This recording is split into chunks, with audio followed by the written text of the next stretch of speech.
Heavenly Father, today we put on the full armor to protect us against attack. We put on the belt of truth to protect against lies and deception. We put on the breastplate of righteousness to protect our hearts from the temptations. We put the gospel of peace on our feet to walk in your light, peace, and freedom with the Holy Spirit. We rebuke anxious thoughts. We take up your shield of faith for protection to block and destroy all the darts and threats thrown at us by the enemy. We put on the helmet of salvation to cover our minds and thoughts, reminding us that we are children of a mighty King. We are forgiven, set free, saved by the blood of Jesus. We take up the sword of the Spirit, your living word, that has the power to demolish strongholds and is sharper than any double-edged sword. We come to you, Lord, in prayer daily. In Jesus' mighty name we pray. Amen. Amen. What's up, you guys? Welcome to The Imagination. I'm your host, Emma, and today I'm honored to introduce you all to sexual abuse and pedophilia survivor and whistleblower, writer and author of the book, A Moment in Time, Living in the Shadows, screenplay writer, musician and professional drummer, UFO experiencer, celebrity chauffeur, loyal husband to Trish His Dish, brother of Kevin Spacey, and someone I'm grateful and honored to call my new friend, Randy Fowler. Most of Randy's life has been spent living in almost complete obscurity and in the shadows of his Academy Award-winning younger brother, Kevin Spacey. A survivor himself, Randy has lived most of his life in absolute silence about the extreme sexual, physical, verbal, and mental abuse he suffered from his own father, Thomas Geoffrey Fowler. Thomas Fowler was a member of the American Nazi Party and would actually groom himself in his everyday life to resemble Hitler. Randy refers to his father in his autobiography, A Moment in Time, as the creature, and as a child would try to protect his younger brother from their father's perverted abuse by taking on most of it himself. The abuse in the Fowler household would cause division, dysfunction, and estrangement between family members, and ultimately, Randy was left with a shattered heart and broken spirit that he is still hurting from and mending this day. Randy's acclaimed autobiography, A Moment in Time, Living in the Shadows, lifting up the curtain of a lifetime of silence after surviving childhood abuse, details his harrowing childhood story and his firsthand testimony of surviving the quote-unquote creature, and all the ways his father's abuse and his mother's negligence to the abuse left damaging scars and wounds on everything thereafter Randy pursued throughout his life. Randy's journey as a whistleblower has not been focused around his victimhood, however, but rather to break his silence and share the truth in hopes that his brother Kevin would admit and repent for his own abuse and pedophilic crimes he has committed against others, so that wounds can begin to heal personally between the Fowler family siblings, as well as in the public eye, as Kevin's abuse allegations have also tainted and wounded the public's perception of a once acclaimed Hollywood character actor. The real reason Randy has chosen to break his silence about the abuse in the Fowler household was and is in hopes that repentance and admittance would push two brothers to heal from, reconcile, and rekindle a broken relationship that has caused a lifetime of turmoil for the Fowler family, and so that he could help other survivors who have been hurt in the same way he has. Today, Randy is coming on to share his story, his testimony. He's here to break the obscurity and share the truth about his childhood, his father, and his family. Because it is only in sharing our testimony that the truth can shine a light on the darkness and in turn be unsilenced. I ask you all to put away whatever you're doing and give this incredibly courageous and brave warrior your attention as he shares his truth in full and reclaims his sovereignty from his abusive past. Because we know more than most on this podcast that the truth can indeed set us free. Before I finish introducing today's guest, I wanted to give just a couple quick reminders and updates. If you'd like to be on the podcast as a guest, share any information privately with me, or submit a written testimony to be published in my upcoming book series or as an article on my Substack, please email me at imagineabetterworld2020@gmail.com. I'm also proud to announce a new partnership I have with one of my favorite brands, Rife Technologies, which is a new and innovative company dedicated to revolutionizing the health tech industry. The Royal Rife machine is an electronic radio frequency device engineered by scientist Dr. Royal Raymond Rife in the 1920s, used to address various health concerns. These technologies have been used and referenced by many guests on this podcast, and I'm excited to announce that you can now gift yourselves with 15% off your Rife Technologies order with the discount link and code I have posted in the show notes. All the rest of my links are in the show notes as well, and I'd love your support across all platforms. Thank you all for caring so deeply about survivors and whistleblowers and for helping to make the imagination the safest space on the internet for survivor and whistleblower disclosures. So you guys, without further ado, please help me in welcoming today's guest of honor, walking miracle, voice for the voiceless, anti-child abuse and survivor advocate, hero, warrior, overcomer, silence breaker, and a man who lived in the shadows for his whole life and who has now stepped out into the light. The one, the only, Randy Fowler. Randy, thank you so much for being here with me today. It's my pleasure. Thank you very much for inviting me.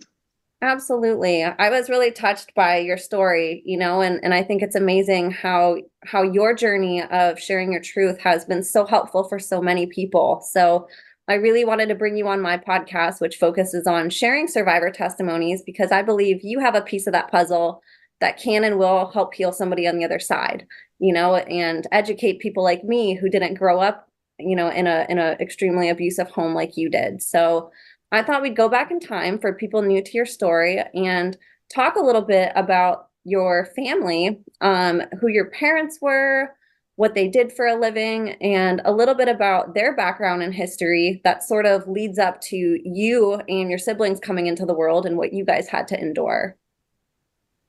Well, my mother was born in 1932. My father was born in 1924.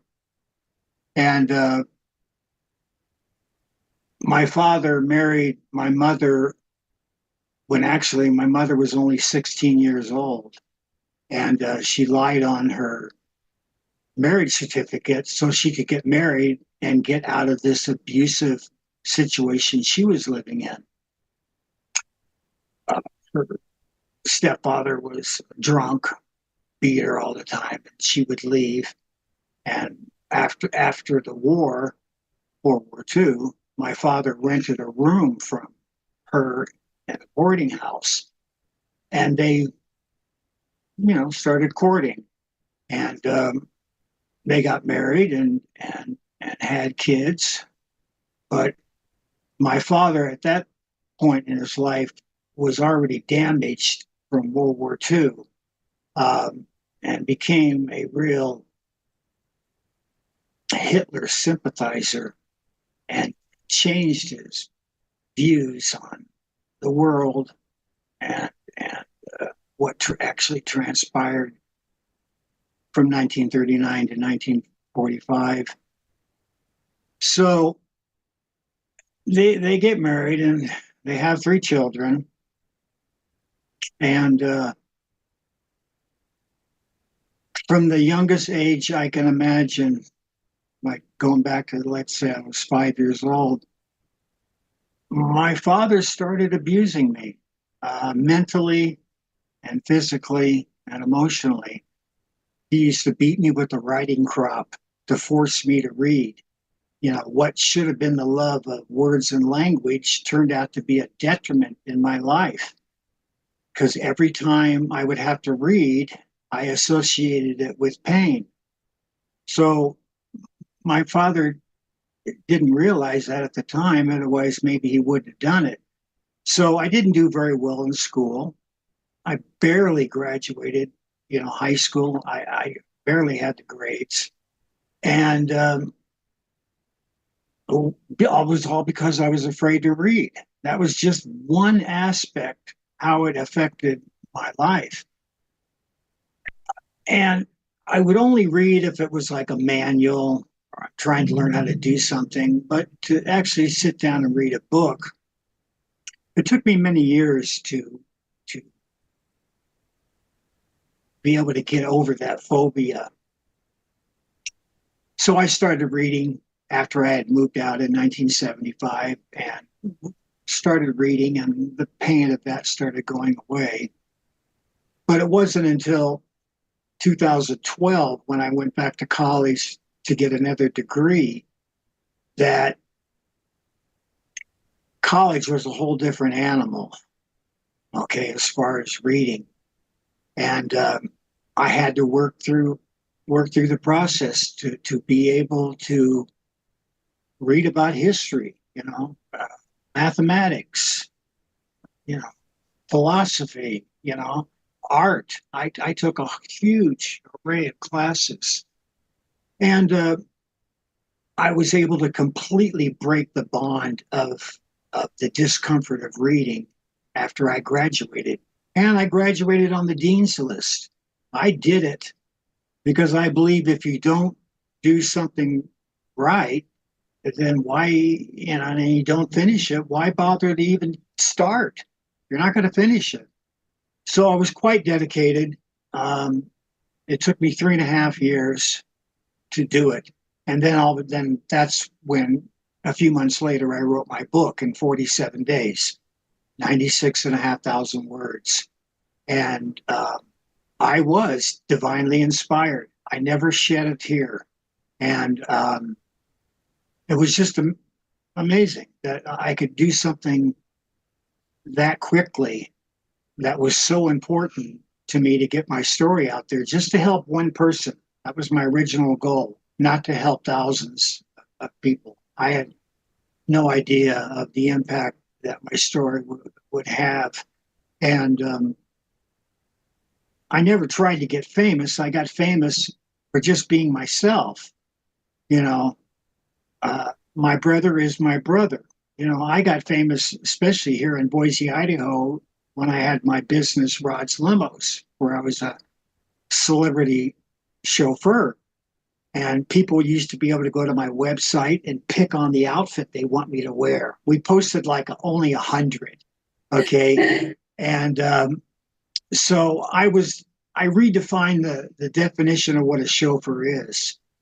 When other chauffeurs were sitting out at their car, standing there waiting for the clients, I'm in the concerts because the clients would buy me tickets. I'm out at dinner with them. They included me in their party. And I was absolutely astounded that a perfect stranger would want me around. Most chauffeurs, they're not really that engaging. So if I hadn't been healed, I would have never been able to pull off Rod's Limos. There's no way you can fake being a normal person when you're not, when you're so damaged inside and used to be, okay? So that was quite a revelation to be able to do something for so many years and make a really good living at it, and do all these interviews. Okay, once the book came out, the interviews have really never stopped. I've been very fortunate that people hear about my story and they want me to talk and share about the truth. That's what it's all about. Exactly. And I love that that's what your book is focused on, and how it's been a healing journey for you, how something that you did to help somebody else actually ended up being a really beautiful way for you to heal inside. And one of the things I wanted to bring up that you talked about to connect with your book is it's very harrowing in a lot of ways. You tell the truth on everything. So if it's a really high moment, we're living and smiling and laughing with you, and we're going on this really happy journey. But also the really hard stuff that you detail, you don't hold back from sharing that either. And one of the things that you said was that when you start something, you make sure that you finish it. You don't ever start something that you're not going to finish. And I wanted to talk about, because that I think too is a positive way that your abuse affected you, because you actually had a father who would do things and not follow through with it. And I wanted you to talk about that too. Yeah, it's amazing when I took my journey back in the past and watched my father for the first 19 years that I was living there start everything and finish nothing. Okay. And that had a profound effect on me, that I never started anything I didn't finish. And if I couldn't do it, I'd farm it out for somebody else to do it who's more proficient at a particular discipline than me. So throughout my life, my father did teach me that by watching him. followed through with nothing his entire life. He never wrote a single word of this great book he was going to write. He would sit there with a fountain pen, the dip kind, and he would write the same sentence over and over again. And I'd go in there and I said, "What are you doing?" He says, "Well, I'm looking for the perfect handwriting so I can start writing my book." And I'm like, "There's a typewriter sitting right next to you. Why don't you just type it?" Oh, he slapped the shit out of me. He didn't like that. So I even tried to help him. Going, I mean, this is no way to get anything done, and I'm just a little kid. Okay, so what do I know? Okay, but I do know that my entire life there has been nothing I have started that I haven't finished. Okay, every project has a start and a torturous journey, and then all of a sudden it's finished. Okay, and in a way, that's like an obsession, but it's a good obsession because it's directed at getting to a goal. So that's why it's so important for people to revisit their past.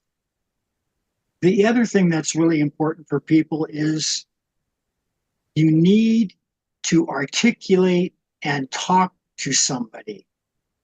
The longer you hold it in, the longer you rationalize that, oh, I was just a silly little person who was afraid to call the police explanation, and that's how you deal with it, you'll never heal. You have to go back to the past. When you start analyzing the characters in your past and understanding who these people really are and where they came from, it's very easy just to step back and go, oh, I can see exactly why I was abused. This is who my father was. This is who my mother was. And I ended up being in the middle to where I had a mother that was, negligent and a father who was abusive. Okay. And that was the world I lived in. And then standing behind me was my little brother. I'm trying to keep away from my father.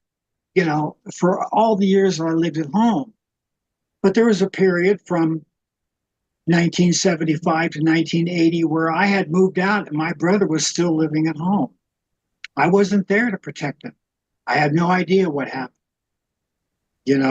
That's only he knows. Okay. But I have my suspicions.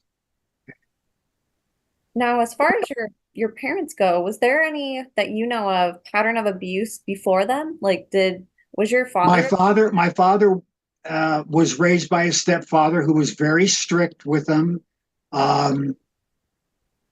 Not physical abuse, more just being really hardcore on him.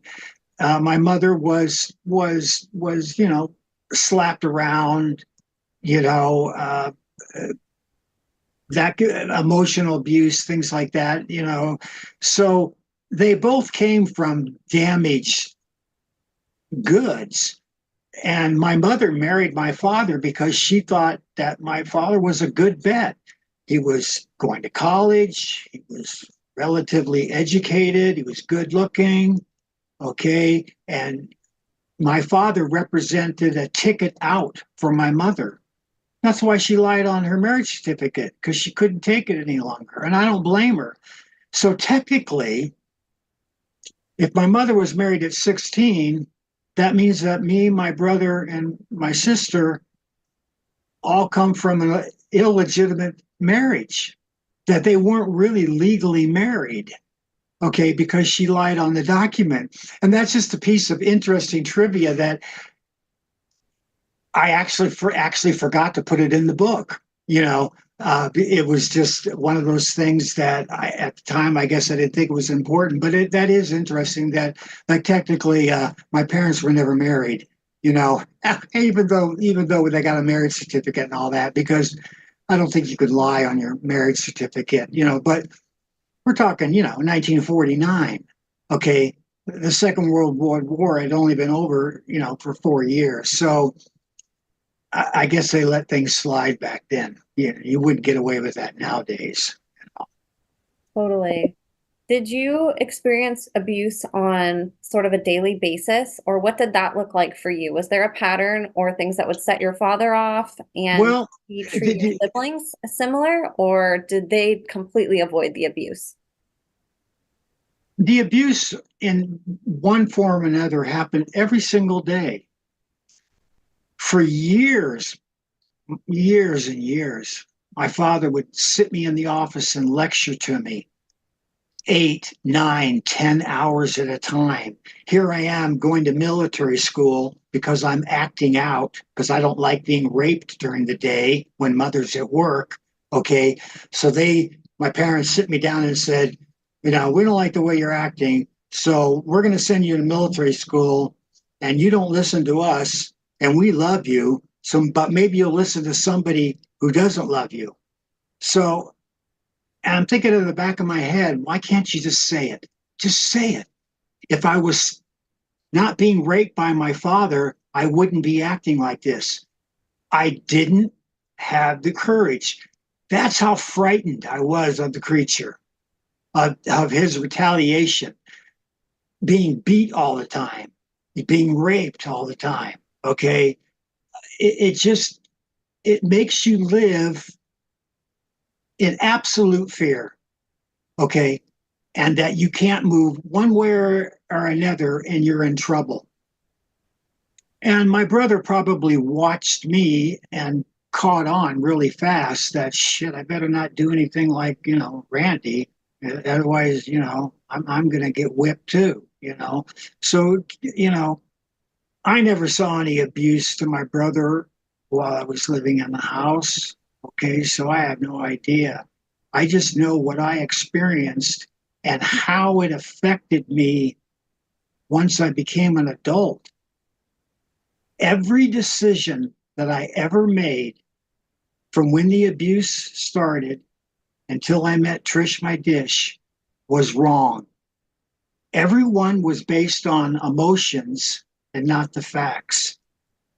And that will inevitably get you into trouble when you're relying on your emotions and not the facts and the truth.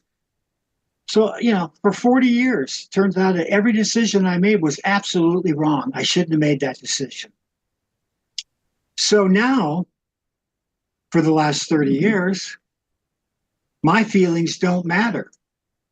All that I care about now is the truth and the facts. That's how I make a decision now. Okay. And that's part of the healing process that people will go through. It's not something that's going to happen overnight. Okay. It takes time, but it also takes an enormous amount of courage to go back in your mind and face the demons and the people that abused you and see them for who they really are. Once that's revealed, you can step away from it a little bit and let some of the pain go and realize that, oh, it really wasn't my fault. I just happened to be in the way of someone's self-gratification. And my feelings and my emotions and my psychological frame of mind didn't matter to the perpetrator. And that's the way these pedophiles and predators think. It's all about gratification. It's all about power. Okay. And a lot of it has nothing to do with the sex. That's just part of it. Okay. But being frightened out of your pants every morning you wake up wondering what's today like is no way for a child to live anywhere, anytime. And that's what life was like for me. Okay. Growing up in a household where there were no emotions shown. There were certain parts of the house that we kids couldn't even go in. Oh, you're not allowed to go in the living room. You know, furniture is covered in plastic. Stuff like that. It was just ridiculous. This facade of Leave It to Beaver family on the outside was a house of horrors on the inside. Okay. But facing the past and understanding who my parents were and where they came from and why they did what they did, I I understand why my mother abandoned me. I was being raped by my father. The bedroom door was locked. She was banging on it, going, "What's going on in there?" My father's got his arm up against my chin with my throwing me up against the wall. And he says, "Don't say a word." And all of a sudden, the knocking stopped and there was silence. And my mother just walked away and said, "Well, I can't save Randy, but I'll put all my attention into Kevin." And they were close the rest of her life. Okay. So my mother abandoned me. My father frightened me to death. It wasn't until 1971 that I stopped the sex abuse. I told my father, "Hey, this shit's got to stop." Okay. "And if you ever touch Kevin, I'm going to tell mother about what you've been doing all these years." And it stopped. But the verbal, the lectures, the whippings, the psychological abuse, it just kept on rolling on. But at least I wasn't being raped. I was already damaged goods by then. Okay. It wasn't until a year after I moved out, I was working at Remo Drum Company in the R&D department, designing drum hits for Remo Drum Company. And I got the opportunity to study with Murray Spivak, world-renowned drumming for hands only, not drum set, just hands. And I started studying with him on May 26, 1976, and he became my new mentor. He became my father. He became the one that was doing the job that my father should have been doing. Okay. And I studied with him until 1980. And in 1979, I got married for the first time at 23 years old, and Murray was my best man. And it really pissed off my father because my father hated Jews, and Murray was a Jew. It just made me laugh. I was like, too bad, dude. This guy cuts the mustard, and he's Jewish, and you're a Nazi, and you don't cut the mustard. So he's my best man. Okay. He's lucky I even invited him to the wedding. Okay. So Murray took me under his wing and gave me discipline, how to follow through, how to start and how to finish something. He gave me the moral support that I needed. I used to go visit him all the time, outside of just drum lessons. So he really put me on the right path of the beginning stages of my healing. But I still said nothing to nobody about it. It was just always in the back of my mind. I didn't deny it.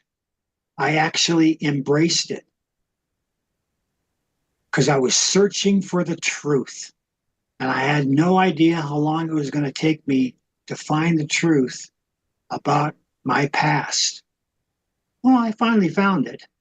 It took 40 years, but at least I found it. Okay. That's why I'm so happy now and so blessed to be waking up every morning and so blessed to have Trish My Dish in my life, because happiness is not easy. Happiness is just, you have to make it. It's not something that just happens. Okay, so we have worked at it, and we haven't said two cross words to each other ever. Sure, we used to argue about money, but who doesn't? But that's what people have to look forward to when they can articulate it, they can talk about it, and they can not be embarrassed about it, and understand that it's not their fault. But they need to understand who these people are that did what they did to you. Once you understand it, you're on your way. And that is the whole premise of what I'm doing right now, is making people do something that's very uncomfortable. Okay? Brings back bad memories. I don't want to think about it. It doesn't matter anymore. That's why they keep going around in circles and doing the same stupid stuff over and over again. Okay, because they haven't broke the pattern of abuse. The perpetrator still has control over these individuals. Now, that's not right. You should have control over them, and you should expose them for who they are, regardless of who they are. Okay? Nobody gets to go through life without being accountable for their actions. I'm a firm believer in karma. I really am. I think that people that think that they could just do whatever they want with no repercussions, they're living in a dream world, because everyone's going to have to pay the piper eventually, either in life or afterlife, depending on how one views life. Okay? I have a very different perspective on God or the gods. Okay? I have a lot of questions about that, as I should. It's part of who I am. It's part of my healing process. In my interviews, I never bring up religion, because that's not my purpose. Okay? However, people find strength to go back into the past, and whatever vehicle they choose to use is up to them. I'm not forcing them to do anything. Okay? I'm just telling them how I got where I am. Okay? And, well, there it is.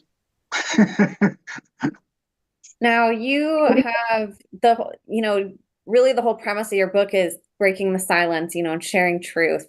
And I know you said you had one influence in your life who really sort of stepped in that dad role and kind of led you on a better path. Before then, and even then, did you ever have anybody in your life that suspected anything? I mean, your dad looked like him. No, No, nobody no, ever really. it wasn't. It's kind of ironic. Once my book got published, I started getting all these phone calls from friends that I've known for 40, 50 years saying, I had no idea. And I said, you know why? Because survivors like me know how to wear our pain well. Nobody knew of the strife and turmoil that was going on within me. Nobody. That's how clever a survivor can be, to not have anybody know or be exposed to what happened to them. Okay? In a way, it's like armor, but it's false armor. It's not the truth. It's a costume. It's a mask. Okay? But it's not real. Okay? So my girlfriend from high school said, I wish I would have known this was going on, because we had a spare bedroom that you could have lived in. And we would have taken, me and my mother and father would have taken you in. I was like, wow, that's really awesome. It's too bad that I didn't have the courage back then to say anything. Okay? So everything that transpires in people's lives all comes down to one simple fact: choices. Everything that happens and all the ramifications that happen to people are all because of their choices, whether they're good or bad. Okay. Some people rationalize their choices because it gives them self gratification. And it's much easier than facing the truth. Absolutely. What other ways did this abuse impact you as a child and growing up? I know you mentioned the reading thing, there was not performing well in school. What other sort of side effects did you take on or habits, good or bad, from Okay. experiencing this abuse? Here's one. I was 10 years old, singing in the choir. They were going to have a concert. Of course, my parents wouldn't go. They never went to a single performance I ever did until 1985. The concert was on a Friday night. I was supposed to be there at 7 o'clock wearing a white shirt and black pants. What do I show up in? Holy pants, holy shoes, and a obnoxious purple shirt. And I get on stage with all my classmates, and they're all in white and black. And here's Randy over here, not wearing a white shirt. And the teacher was livid. He came up to me, he says, I gave you specific instructions to wear a white shirt and black pants. I said, I don't have a white shirt and white pants. My parents won't buy me any clothes. Okay. So from when I never got any new clothes. Okay. Very rarely did I get new clothes, and then I would wear them so long that they'd have holes in them. I put cardboard in the bottom of the soles of the shoes. You know, I had a job once when I was like 15, 16 years old, where I was actually stealing clothes from the store I was working out, putting them in shoe boxes and putting them out in the trash, and coming back later that night and picking up the clothes. And that lasted for like 6 months until I finally got busted and fired. Okay. Had to repay back all the money of all the clothes I took. But that just shows you that why I dress the way I dress, why I'm always coiffed out to the nines. Because once I moved out in 1975, I vowed to myself that I would never look like a street urchin again. No one would ever see me looking the way my parents made me dress. Okay. And my brother got my hand-me-downs because I have a picture of me one year wearing a shirt, and a couple of years later, Kevin's wearing the same shirt, and it's all faded out. So the clothes issue was for everybody in the family. And the reason why this all happened is because my father was a pretend writer and would never get off his dead ass and go get a job. My mother was the only one that worked in the home. She was an executive secretary. So my father was home all the time doing nothing except abusing his children. Okay. And my mother was out being the breadwinner. Okay. So that's why I didn't have any clothes. I was 16 years old before I went to the dentist. And the first time I went to the dentist, I had 38 cavities. Okay. And I've had nothing but problems with my teeth ever since. Okay. So when I say there are many forms of abuse, neglect, that's another one. You know, that parents not doing what they're responsible for doing. Okay. So this is why I dress the way I dress. Okay, because it all stems from my childhood. Okay, and the fact that you know how embarrassing it is to have people make fun of you. You think kids are cruel now? Hey, man, back when I was growing up in the 60s and 70s, kids were brutal. Okay, and they're just as brutal now, but maybe more. Okay, so it's an awful experience to be embarrassed all the time about the way you look. Okay. Now I'm wearing $1,000 suits and I got 250 of them stuffed out through this house. Okay. My clothes are insured for more than my condo's worth. So, because I like my clothes. Okay. So that's one of the casualties of the type of abuse I had was self-esteem, being belittled by your friends, by classmates, all because of the way you look, because you're not even trying to look nice.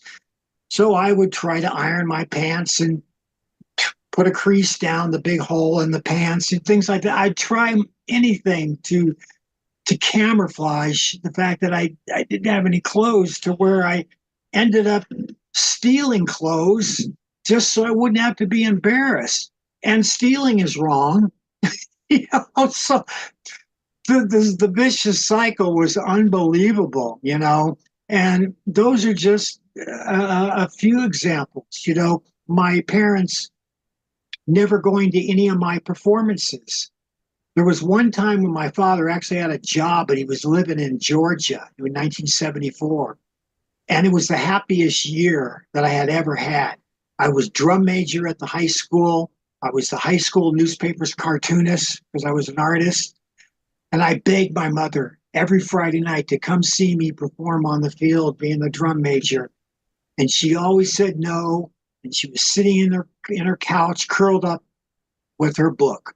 She read like 500-600 books a year.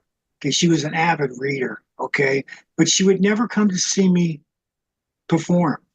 But she went to all my brother's performances. Her and my father, they all get dressed up and go to the silliest little play. So you can imagine how that made me feel. Can you imagine how a person would feel who grew up in that environment and then watched their little brother rise to fame while you struggle in just surviving in life? There was a time in my life when I was very bitter, very jealous, very envious, very angry at the success of my brother. But now, years and years later, I got over that, okay? But it still hurt. I got a picture over here on the wall from my brother, dated 1978.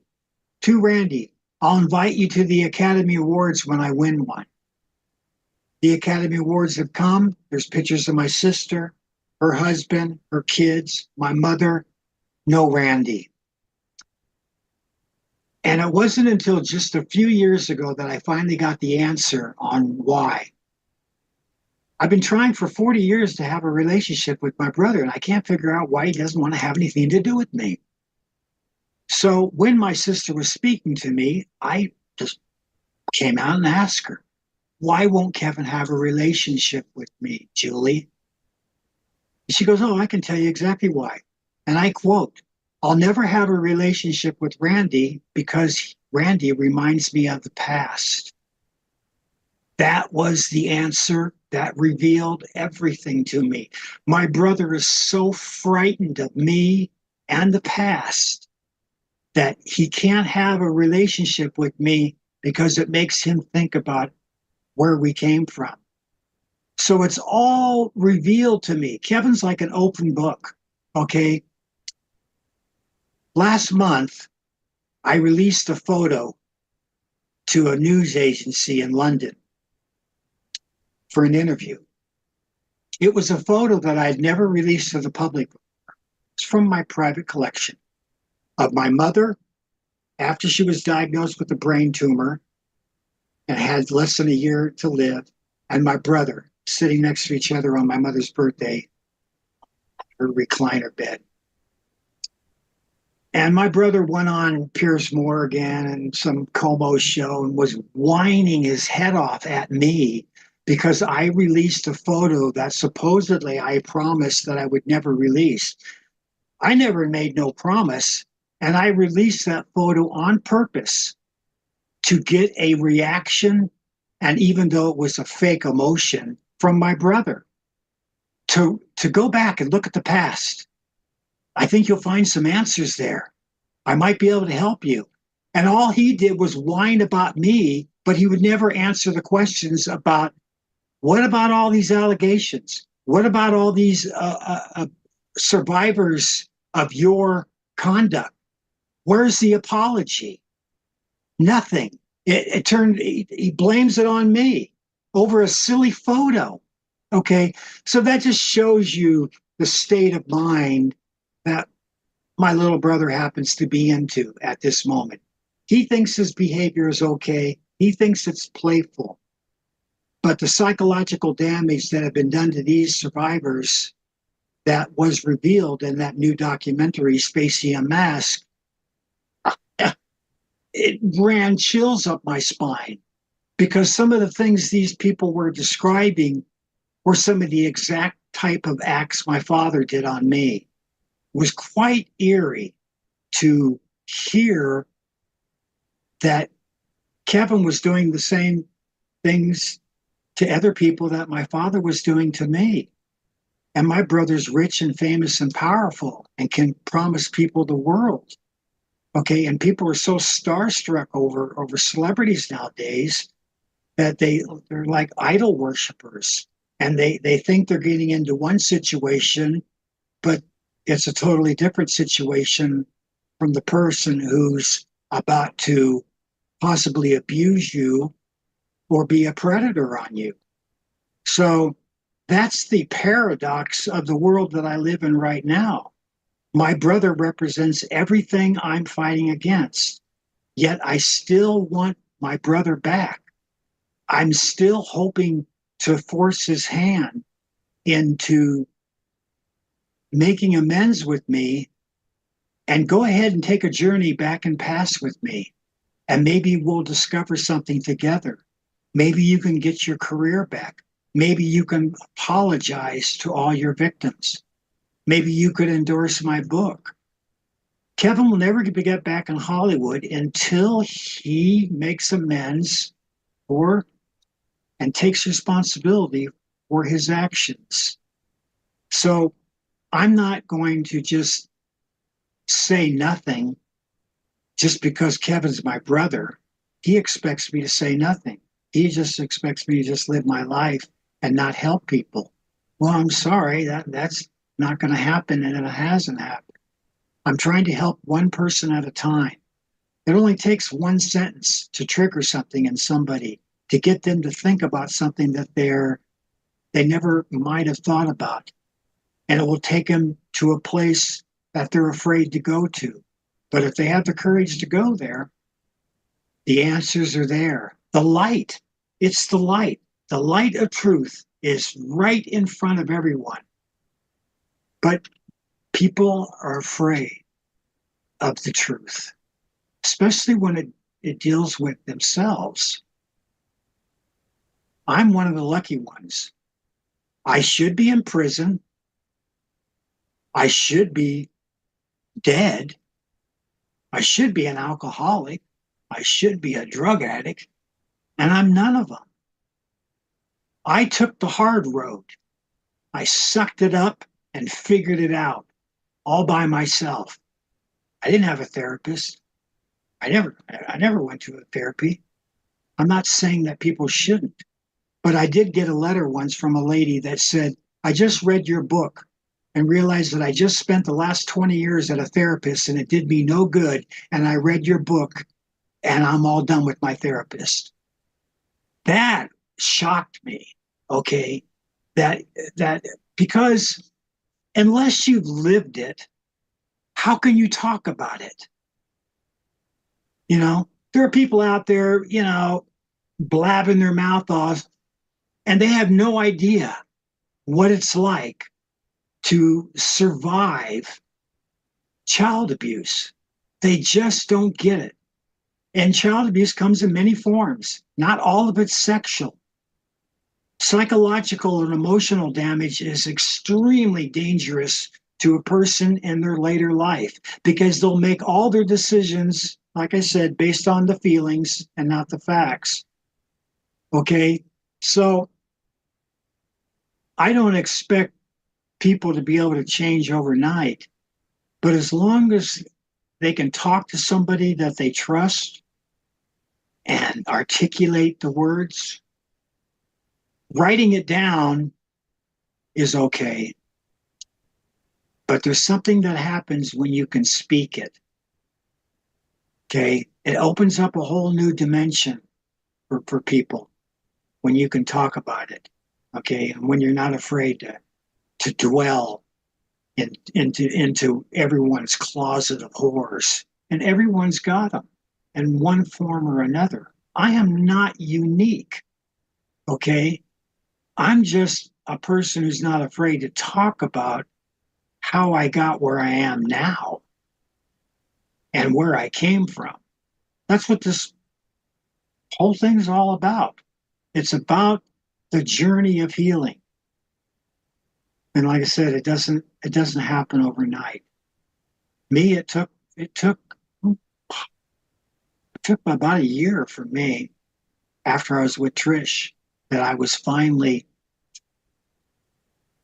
released from my bondage of the abuse that I endured for, like I said, all through my youth, and how all of that abuse got rolled into my life when I became an adult to make all these wrong decisions. All because I didn't have the courage to go back and revisit the past. That's how simple it is. It's not rocket science, but courage is difficult. Absolutely.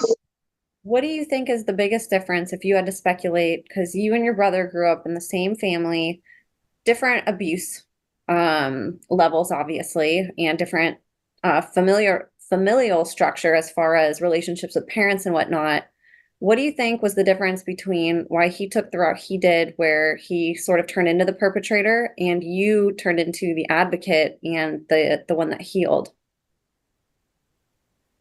Okay, I personally have no evidence that my brother was ever abused by my father, but I have my suspicions that he was.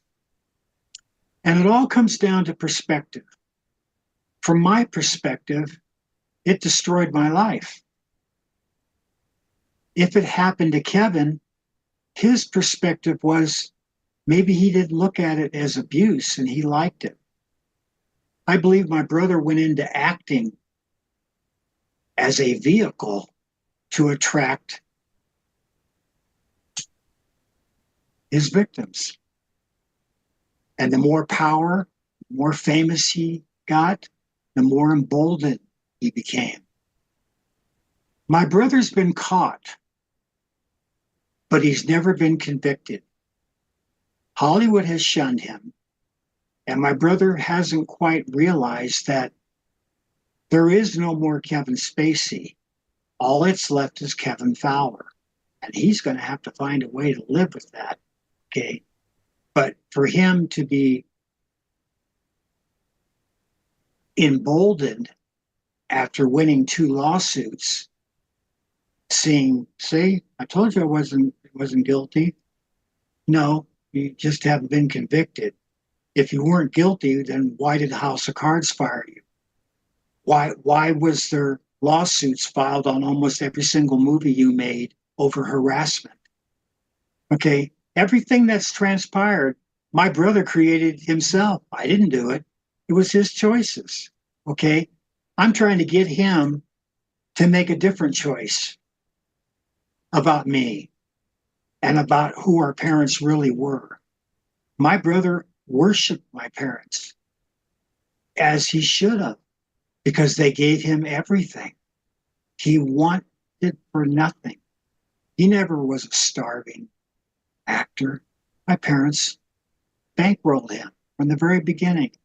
Okay. One of the strangest things that have happened because of the book was there's a chapter in there called identity theft.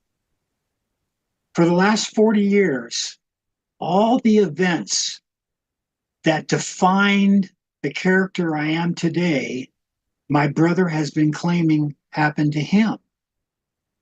In order to convince the world he was a troubled child saved by theater, when in fact he was just a mama's boy, and turns out he was a predator. Okay, so that's kind of odd. Why would my brother steal my identity? Why would he need to enhance his persona by using events in my life and claiming them for his own. I used to watch the TV all the time, and he'd be doing Johnny Carson show or whatever TV show, and he'd say this stuff, and I'd look at Trish going, "Excuse me, that happened to me, not him." Okay, so he has spent his entire career literally living in the shadows. Nobody even knew my brother had a brother at my mother's funeral. I didn't know Kevin had a brother because I don't exist in his solar system. Okay. And that's the way he's decided to keep it. And that's fine. I'm good with it. It makes me sad, but it also makes me still hold out a little hope that maybe that fake emotion that I saw him when I saw the interview that he had done about the picture, that was okay acting, but it wasn't truthful. It was just nonsense. It was being evasive. It won't answer the question, you know. So it's like I just kind of laughed. It's like, yeah, okay, figures, you know.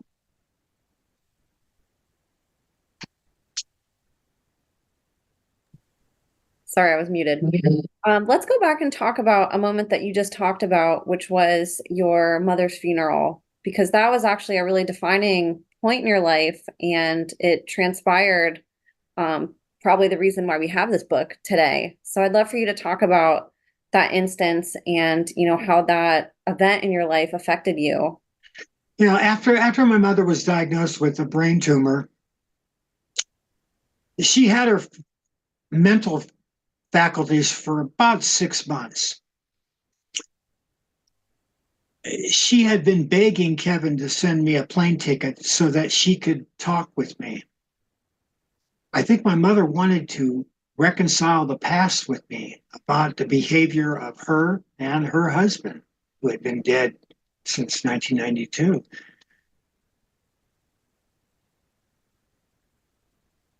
Just train of thought. So anyway, almost a year had gone by and I still hadn't seen her. So my brother finally calls me and says, "Oh, I think it's time for you to finally come and see mother." So he sends me a plane ticket. I go down there. I get picked up to the airport by a limousine. I get taken to a nice hotel. I mean, nice. Then I get driven up to see my mother. I walk in the door and I say hello, and she's a complete vegetable. She can't say a word. The disease had spread so much that she wasn't able to talk. And my brother had ample opportunity to send for me 6 months earlier. Wasn't making a lot of money. I didn't have the money to go down there. Didn't have a good enough vehicle to get down there. Otherwise, I would have gone. And I think he did that on purpose because he was so close with my mother that he could never even bear sharing her at all with anybody. When I was down there, he literally pushed me off the couch when I was sitting next to my mother so that he could sit next to her. And I got the photos to prove it. It's beyond belief. So one afternoon, it was the last day I was there. Kevin had to go off and do some Hollywood stuff. I was alone there with my mother. She was laying in her bed, sleeping. I was sitting next to her. All of a sudden, my mother opened up her eyes, got really big and bright. She kind of sat up a little bit. She grabbed my hand and she said, "Randy." She never called me Randy. She always called me Randall. And she knew I hated that name, Randall. I went by Randy.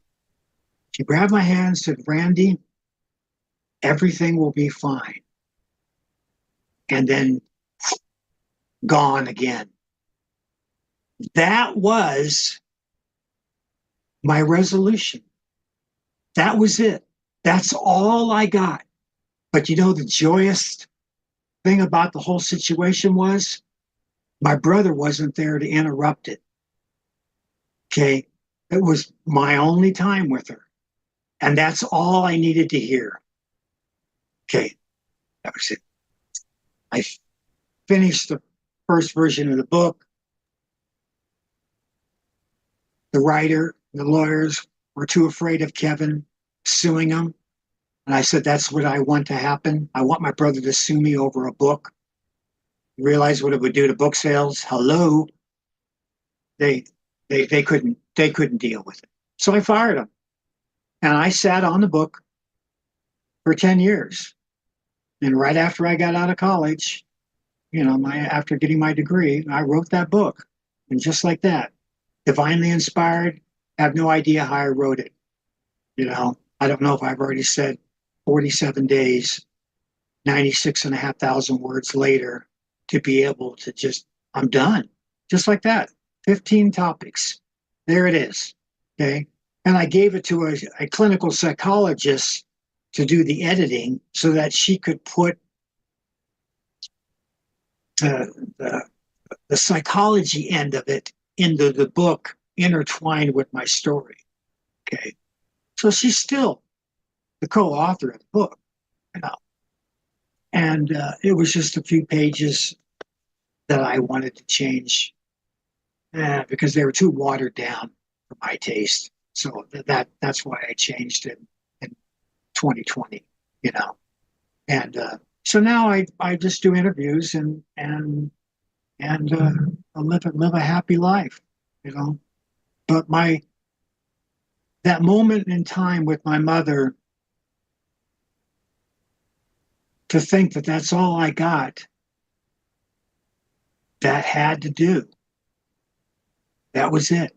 I got no apology from my father on his deathbed when I saved his life because my mother wouldn't provide him medical care because they were Christian Scientists.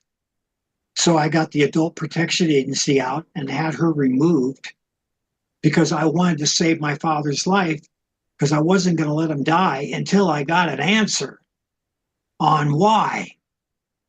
So I saved his life and he lived another year and died. And I never got an apology. I never got, I'm sorry, nothing. Okay. That's all I got from him.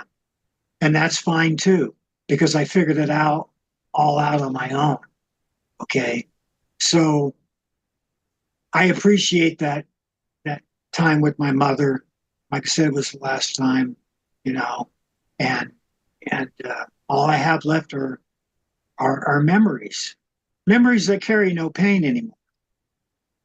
That's an accomplishment to be able to do that. Absolutely. What has helped you on your healing journey? I know obviously sharing about it, you have this amazing relationship with an amazing woman, Trish, your dish. I'd love for you to talk about sort of that part of it and what were some things that came into your life or transpired or that you tried that really assisted you as you were trying to manage and heal from all this pain that you were contending with. Yeah, when I met Trish, she was a corporate banker in business development. So she was way out of my league. I mean, she's a woman that you could dream about, but you're never going to get. And I was surprised that she picked me because everyone she used to go out with was really rich, bankers, people with money. What would she want with me?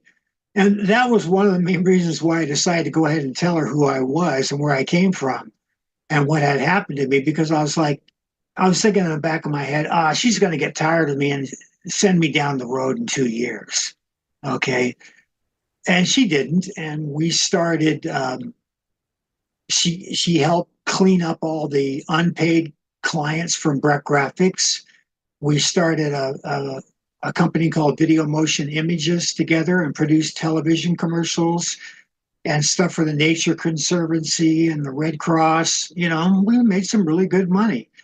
But it got to a point where the television stations were giving clients commercials for free if they just bought the airtime.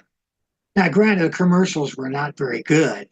So video motion images kind of just phased out because there was just no clients. Why pay for video production when I can get it for free? And they don't really care if it's a piece of junk commercial or not. So we closed that down, and then we decided I really wanted to play drums, but I wanted to play in a different setting. So we packed up our bags and we went down to Las Vegas, and I auditioned for lots and lots of bands, and I got into a band with a band leader that was really greedy. He kept three-fourths of the money and gave me a quarter of it, and it was just a duel. And it just was like, he gives me $400 and he's taking home 2,600. I'm like, yo, dude, that's just not fair. So I quit that, and we came back to Vegas, and then all of a sudden, Rod's limos happened. Okay, and she ran Rod's limos. She answered the phones 24/7. She booked the jobs. She knew exactly what kind of client not to get. Okay, and the capacity of the car. So for over 15 years, Trish ran Rod's limos, and she was, like I said, married to that phone, and she was getting all this work for us, and we made a really good living. And I went back to drumming locally here for a few years, and then in 2003, actually it was 2004, my mother had already passed away. I called called Trish on my mother's birthday, and I said, Trish, guess what? I'm retiring from music. She goes, you're kidding. I've been trying to get you to retire for 10 years. I said, yeah, I know. I said, I'm ready now. And I retired, and I didn't touch my drums for 8 years. And then when I did, I kept all the hardware from my big concert kit I toured with for 30 years, and I converted them all over to electronic drums. And I started practicing again, because my entire career, I never practiced once. Never once. It was all listen to the music and go on stage and try it. Okay.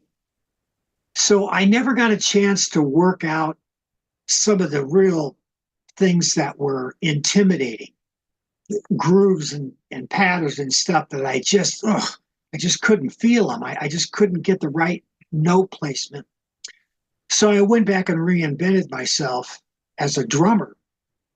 So the way I was drumming from 1968 to 2004 was one way. Once I switched over and started breaking all these bad habits and stuff like that, the hands were fine. It was my mentalness on some of the feels of the song.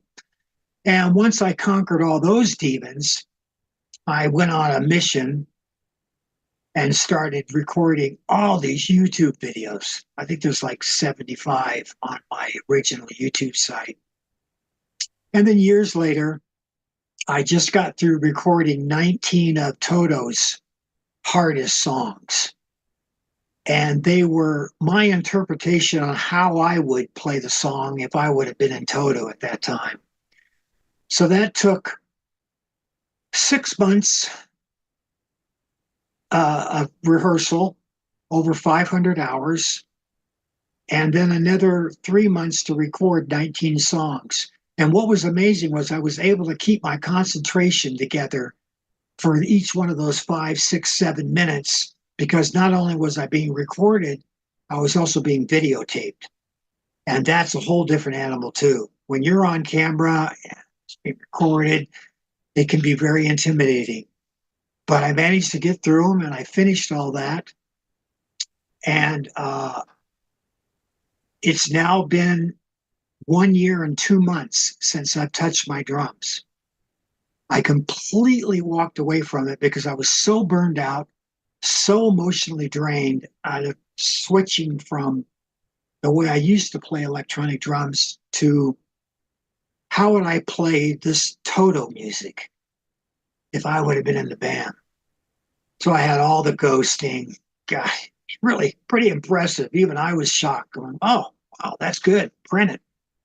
And then I started working on another project, more of a history book, and that's what I've been working on the last couple of years. But all of this time, there's been Trish the Dish next to me, enjoying the little journeys that I go on, these projects that I start and finish, and sometimes they work out and sometimes they don't, you know. But all the time, there was always Trish. So that's why I tell people, if something happened to you as a child, you've never told anybody, the one person you need to tell is your mate. They're the one person that can give you the strength and the courage to be healed. You know, she saved me from myself. I would have probably kept on doing the same old stupid stuff over and over again, you know, if I hadn't decided to take the chance in telling her of who I was. So I owe my life to Trish. Before I met Trish, my life was about me, only me. But as soon as I met Trish, my life became about her. And that's the relationship that we have, that I'm not that important. What's important is making her happy. Okay. And for me to stop trying to chase everything, you know, especially when you're young. You're always chasing what they call chasing your dreams, you know. I don't have to do that anymore. You know, whatever happens, happens. But at least I have Trish in my life. And I have her in my life because I told her the truth. Huh, just like that. Imagine that. And what about on the other side of the spectrum? So if somebody is, say, not a survivor or somebody who hasn't gone through abuse, what are some things that they can do to be supportive of an abusive or a partner who has survived abuse and is healing from it? If their partner has been abused, Yeah. yeah, they have to get them to talk. They have to be compassionate, and they have to have empathy, not sympathy. They need to put themselves in the place of the victim and truly open up their heart to understand what type of turmoil and pain this person went through. Once you get that person to talk, it's a whole new ballgame then. I've seen many relationships blossom because of the truth. Some relationships are destroyed because of the truth, like cheating on a spouse. Oof. If I ever treated on Trish, bye bye. There's only one. There's only one chance. You don't get a second chance with her. Okay, you don't hurt her. Okay, and I've always treated our home as if I'm a guest. I don't leave my socks and underwear on the floor. The place is always immaculately clean. This is her home. I live here with her, and it's our home. But I don't take advantage of her. Okay, I make sure that shit's not laying around. I've been into people's houses, and you see the way some people live. Okay, and I don't know why people put up with it, but I just always have respected Trisha's personal property and space and how she likes things. That's become a way of life for me. It's like, yeah, I like everything in its place, and I don't like stuff laying all around. So I just have Trish to thank, but it's because I spoke the truth to her, and anybody can be healed. It only takes one person to get the conversation going, either the abused or the partner of the person that's been abused. Somebody has to start somewhere. Once you make that first step, as they used to say, it's all downhill from there. It really gets quite easier as time goes on. Because exposing oneself to God naked before the truth is the scariest thing anybody can do. Okay? You got no clothes. You got no facade to hide behind. You got no emotional mask. You're exposed. Okay? And you that's how you get healed. You give it away. You give the pain away. Okay? You understand the pain. You regurgitate it and you analyze it. And you'd be surprised on how it can change your life. And that's why I wrote the book. All the answers are in that book for somebody. There's a sentence in there for everyone. Okay? That's why I wrote it the way I did. So that people could go back and forth in time and go, oh, gee, that was stupid to do. You know? But there it is. If it helped them, that's good enough, you know. And no, there will be no sequel. There will be no other book on child abuse. There doesn't need to be. I said everything that needed to be said. I'll let the reader try to figure out how to find the answers for themselves. I'll give them a roadmap. I did give them a roadmap, but now it's up to them. Let's talk about your book a little bit more. Let people know sort of how you did write it, because it's not in chronological order. You did go back and forth in time, which is cool, but talk about what people can expect from the book and They can expect a lot of regret, a lot of pain, a lot of sorrow, happiness, okay, stupid decisions, you know, things like that. I broke it up into 15 topics so that people could maybe only one particular chapter was beneficial to them and the rest of the book meant nothing. I don't know. I just wrote it that way because that's the way I was divinely inspired to write it. That's just the way it came out. I didn't sit down and make an outline of the book and do anything like that. I just double clicked on my Dragon software, opened up a Microsoft Word program, and I just started babbling. I just started talking. That's how it came out, you know. And I just, for some reason, broke it up into these 15 topics, and there it was, all done. So the book, you know, it only covers up to 2017. You know, a lot has happened in the last 6.5 years. To me, does it say we're going out? Oh, they're putting something on the screen. How cool. Yeah, so it's available on Amazon Kindle. And because I wasn't going to sit around and wait for a publisher, I decided to go ahead and self-publish it myself and let people just find it. Okay. And they'll find it, you know, through interviews and things like that. And that's how the book has gotten out there. And I still like the book cover. I think it's really cool, the concept of it, where I got permission to use the theater downtown, the Egyptian theater. And I got to use permission to use the stage to take that photo. So I hired a professional to take that photo, and that was the end result. It was cool. You know, I'm happy with the way it turned out.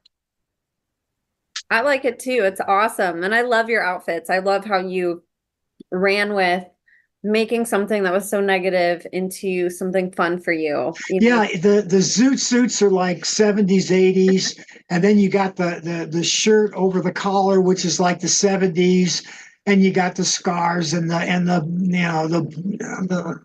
the brooches and the crossover ties and the flounces. All that stuff was custom made for me in every single color in the rainbow. wow. Okay. I hired a seamstress to make all this stuff for me because Rod's limos required it. I was getting too many requests to wear. Do you happen to have a yellow suit? And I said no. So I called the people in Italy that make my suits. I said, I need a yellow zoot suit. He goes, you'll never believe it. I got a 44 long sitting right here. The guy never came and picked it up. It's yours. And just like that. So my collection of clothes, it just started accumulating really immensely once Rod's Limos got started. Okay, I just have so many outfits. It didn't matter what occasion it was, because a lot of times for weddings, the bride would always want me to wear the wedding colors, and then I would decorate the inside of the car with silk flowers, satin pillows, and colored napkins in their wedding colors. Okay, so it made the client feel special that this limousine was completely built from scratch. There were times when I had to go home 2, 3 times a day to change clothes because one client wanted yellow, and next client wanted purple, and then the one at 11 o'clock at night wanted me in red. So I'm back and forth. And all these outfits are already pre-built. All I got to do is just put them on. So that got to be really a pain coming home and changing all these clothes. But I did it because I was guaranteed a decent tip. That I went to the trouble to dress the way they asked me to dress. Wear number 88, just like that. Like, okay, that's what I'll wear. So I go to the website, go to the page and look up, oh, 88. Oh, it's that one. Okay, no problem. That's what I'll wear. So in a way, my outfits are like costumes. Okay. They're like a sanctuary for me. They're a place where I can be myself. I can dress the way I want. Have you ever seen a chauffeur dressed like me? No, they're wearing black suits and a white shirt and a black tie with their hands folded over in front of them. Okay. Well, I didn't want to do that. I thought the competition was too stiff just to be another plain old chauffeur. So I reinvented what it means to be a chauffeur right here, at least in Boise, and got really famous over it and had a blast doing it. I really enjoyed it. But in the end, I got burned out on all the late night clients who were drunk and then who would stiff me. It just got to the point where it's like, you know what? This is not fun anymore. I'm done. So once again, I walked away. I walked away from my music career, walked away from Rides Limos. There's a time and a season for everything, and you have to know when it's time to leave. Okay. And I've always managed to jump off the train right before it crashes, and move on to my next little endeavor. So for the last 6 years, I really haven't been doing very much except just interviews. Anybody that wants to talk to me, I'm more than happy to talk with them. My book is self-explanatory. Read it, like it, dislike it, it doesn't matter. But there might be something in there that's revealed to them that they didn't know the day before. And that's always good, learning something new, especially when it comes to an abusive past. It's hard for people to face it. It's hard for people to want to remember it. It seems like it's so much easier just to sweep it under the carpet. That's what my family's done. My mother did it. My father did it. My brother's done it. My sister's done it. They don't want to talk about it. Sweep it under the carpet. Well, there's no peace in that. There's no peace of mind. There's no harmony. There's no love. There's just emptiness. Okay. And that's why I wrote the book, was to fill the emptiness of someone who has a troubled soul. And that's what it is. It's the essence of what it means to live life as a human being, a human species. Okay. Hopefully everyone has one. Maybe some people don't. Maybe some people are not blessed with a divine spirit that will help guide them through the troubled waters of life. My life was no picnic. My life was full of nothing but pain. But because I embraced pain, never turned my eyes off of it, I finally had the courage to dwell into the pain and go back into the past. And people have to realize that all the answers, all the dirty secrets, they're all in the past. And my brother has admitted that he has secrets, things that he won't address. He's seen it, heard it on his last interview. Okay. So maybe my gestures toward my brother about releasing that photo might instill an emotion in him of not being outrageous, but maybe analyzing, why did Randy do that? You see, everybody has an agenda. Everybody has a motive. Why? Why did Anthony Rapp all of a sudden come forward in 2017 on something that happened in 1985? What was his agenda? Once you understand that, it's pretty easy to figure out, people, what the motives. Okay. My motives for releasing that photo was to invoke an emotion from Kevin, because I am reaching out to him. Okay. Regardless if I trash him, his behavior is unacceptable. Okay. And he's my brother. I don't care that he's my brother. His behavior is unacceptable. Okay. So I'm going to continue to fight for all the silent souls out there who are afraid to speak. Okay. If my brother comes around, that would be awesome. If he doesn't, I'm fine with that too, because I understand the man. He's so easy. He's so easy to figure out. Okay. So I wait, and I hope that maybe someday things can be patched up between the three kids. It's what my mother would have wanted, but it hasn't happened yet. If he were to hear this, what would you say to him? Let's talk. Let's talk about why you won't have a relationship with me, because I remind you of the past. Let's go there and see where it leads. Okay. My brother and I were close growing up. He has denied it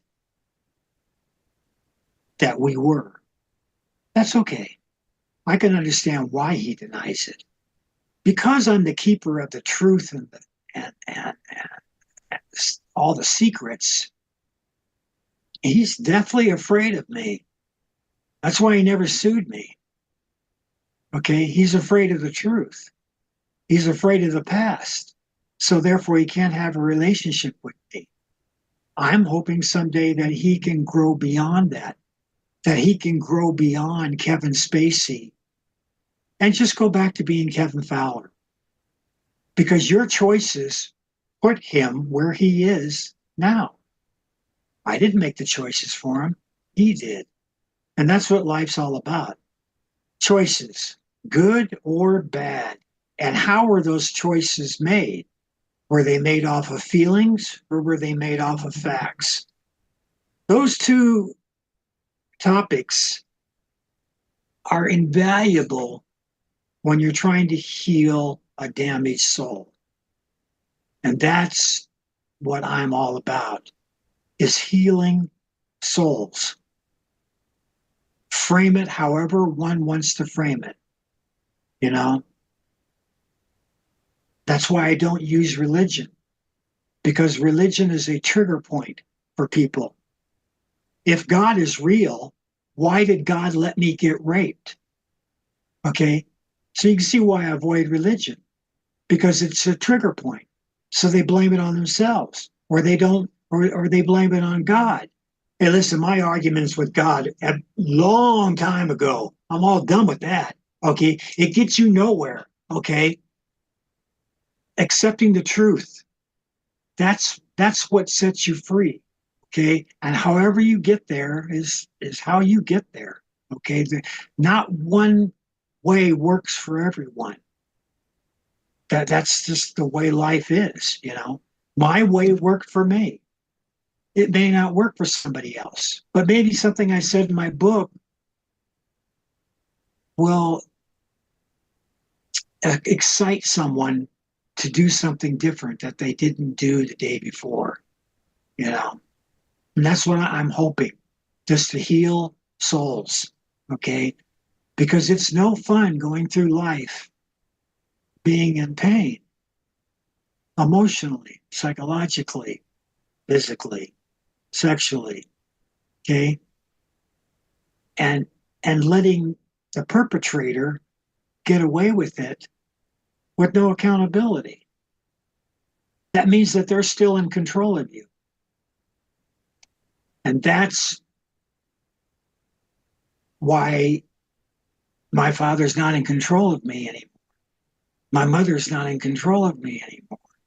Their lack of love and affection in my life, that's all they had to give me. They didn't give me love. They gave me evil and pain. That's all they could do. Okay. My mother probably wanted to divorce my father years and years and years ago. But she was a lot like me, afraid to be alone. And that's why I would put up with any kind of shenanigans from a woman throughout my life, just so I wouldn't have to be alone. I got married and divorced 3 times in 10 years. Shelley 1, Shelley 2, and Stephanie. Okay.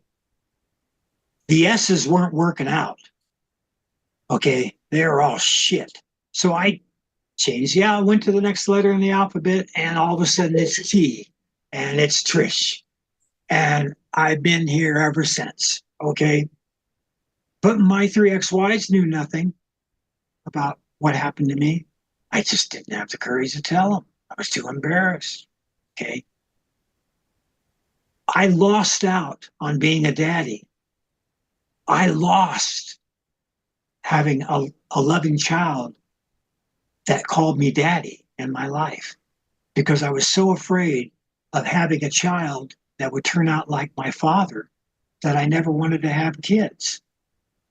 So that decision, it had a profound effect on me, because there is no more Fowlers after me. I don't see my brother getting married and having a child. Okay. My sister has a different last name. So I'm the last one. Okay. That makes me sad, that I lost the opportunity to be a real daddy to a loving and and and love them exactly the opposite of what I was given as a child. That's what I lost over my struggle.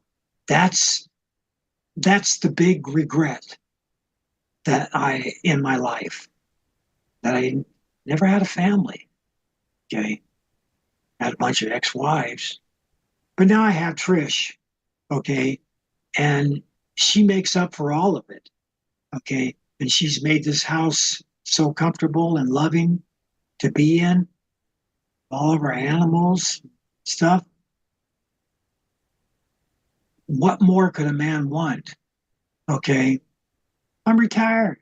I'm an old man living on Social Security. you know, but I still get my hair done. You know, nobody knows That's I'm fantastic. it's out there, isn't it? It's like electric shock treatment, you know.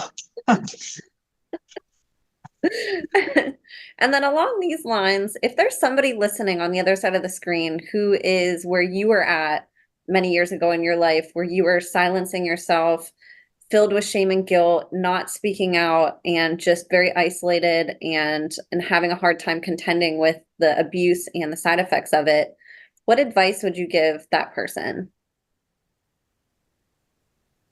They need to talk to somebody. That's the whole key, is to articulate it, to speak it. Like I said, a lot of people write stuff down and keep diaries. But there's something that happens when you talk to somebody, and only talk to people you trust. Okay. Only reveal what you're able to reveal at that moment in time. But there'll be other moments in time where you can reveal more. But you have to be able to trust the person you're I wouldn't say confessing, but engaging with them about your past. It's all about communication, and talking to somebody, and that's my advice to anybody. That's the beginning road of healing, is being able to talk about it out loud to somebody you trust. To think that I would have gone 40 years, actually 39 years, and never saying anything to anybody until I met Trish when I just turned 40. Okay. That's a lot of lost opportunities and time that slipped through my fingers of a life I could have had and that I didn't because I was too afraid to talk. So for viewers out there, think about what you'll lose if you don't tell somebody. Think of all the possibilities of what your life could be if you were to talk about it, as opposed to just keeping it all bottled up inside. Okay. I'm a living example of, whoa, how did you do that? How did you survive all those forms of abuse and still come out clean on the other end? Talking, okay? Revealing yourself to somebody naked, not literally, spirit wise, and getting it off your chest. That is the beginning of the healing path. And that's what I recommend for anybody. You'd be surprised what will happen. Look what happened to me. Okay. To think that I could have been lucky enough to end up with Trish the Dish. Out of all the people that she had the chance to say yes to, that she would say yes to me. That means more to me than anything that I've ever done in my life. My drumming career doesn't mean anything. It doesn't matter. Okay. All that matters is her and me together as one. Okay. That's a rare gift. That's what people can get if they just start to talk and articulate their pain to somebody else. There's plenty of therapy groups. There's all kinds of therapists. Whatever way works for that person, do it. But remember, if you start it, you have to finish it. Otherwise, you're going to go back, same stupid stuff over and over again, and get the same results and wonder why your life is in the toilet. Okay? And that's one of the real tragedies of what happens to survivors of child abuse. Because they refuse to talk about it and deal with it, gosh, they just don't know what they're missing out on. And that's my message, and people can take it however they want.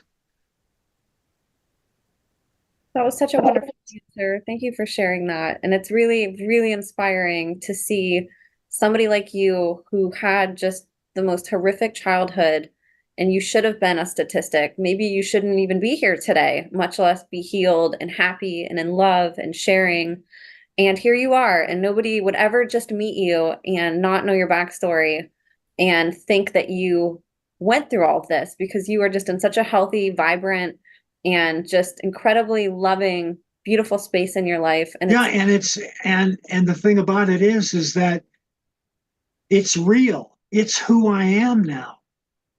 I'm the end product of growing up in a life full of evil and pain to end up in love and content.